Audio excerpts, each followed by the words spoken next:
हतियार होइन औजार सबैले भनौँ एकचोटि काठमाडौँले सुनिदियो हतियार होइन औजार रगत होइन पसिना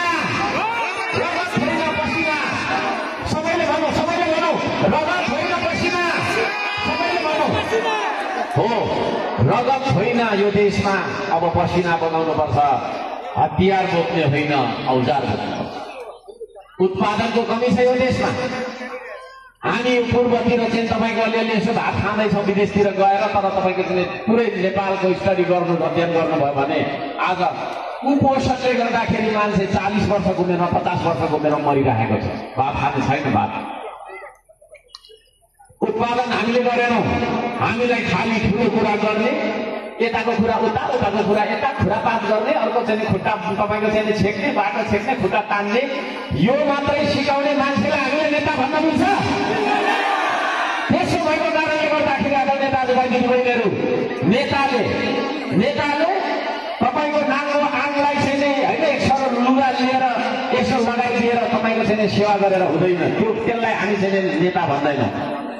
भ्रष्टाचार गरेको पैसाले किनेको एक सरो लुगाले जाडोमा लगाइदिनु त भनेर चाहिँ एउटा ज्याकेट लगाएर तपाईँको चाहिँ लगाइदिने मान्छेले हामी नेता भन्दैनौँ भन्नु हुँदैन नेता त्यो हो जसले ज्याकेट बनाउन सिकाउँछ क्या बुझ्नुभयो नि है तपाईँ भोक लाग्दाखेरि तपाईँलाई खाना लिएर खुवाउने मान्छे नेता होइन नेता त्यो हो जसले तपाईँलाई अन्न उत्पादन गरेर बनाएर आफै खान सिकाउँछ त्यस्तो मान्छेलाई नेता भन्नुपर्छ आज देशमा त्यस्तो नेतृत्वको खाँदो छ त्यसो भएको कारणले गर्दाखेरि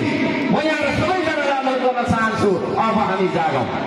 गलत मान्छेलाई हामीले भोट दिइरहेको कारणले गलत पार्टीहरूलाई भोट दिइरहेको कारणले गर्दाखेरि हाम्रो देश छिमेकी चाइनालाई हेर्नु न कति वर्ष अगाडि गइसक्यो 150 देखि 200 वर्ष अगाडि गइसक्यो गएन है चाइना र नेपालको इकोनोमी चाइना र नेपालको अर्थतन्त्र हाम्रो चाहिँ आर्थिक अवस्था जान्न मिल्छ अहिले है हाम्रो छिमेकी कहाँ पुगिसक्यो विश्वमा एउटा शक्तिशाली राष्ट्र बनिसक्यो हामी नाथे है माग्ने र थाङ्नेको देश बनायो यहाँका मान्छेहरूले हामी अब माग्ने र थाङ्नेको देशमा बस्ने हो है विदेशीको घरमा चाहिँ तपाईँ हामी गएर काम नगरिकन उसको देशमा चाहिँ नोकरी गर्न नगइकन हामीले भात खाने स्थिति छ आज छैन त्यसो भएको कारणले गर्दाखेरि म सबैजनालाई भन्न चाहन्छु अब परिवर्तन ल्याउनुपर्छ परिवर्तन ल्याउने भनेको तपाईँले हो म एक्लैले ल्याउन सक्दिनँ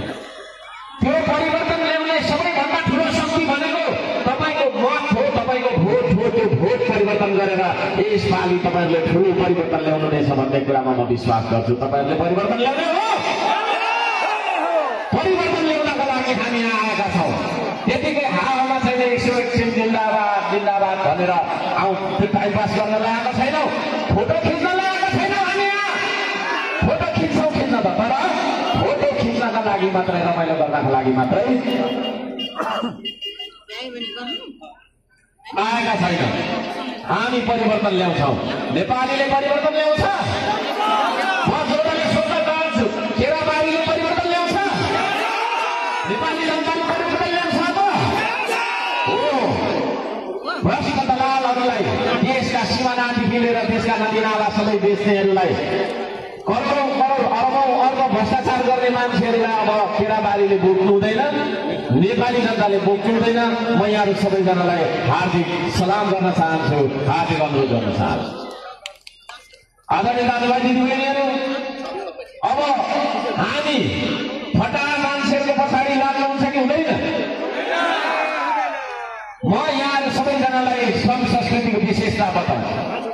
हर्कसाथमा मैले सुरुमै भने रुखो बोल्छु झुटो बोल्दिनँ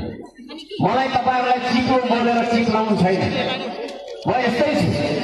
यस्तै नेतृत्व तपाईँहरूलाई चाहिन्छ हो कि होइन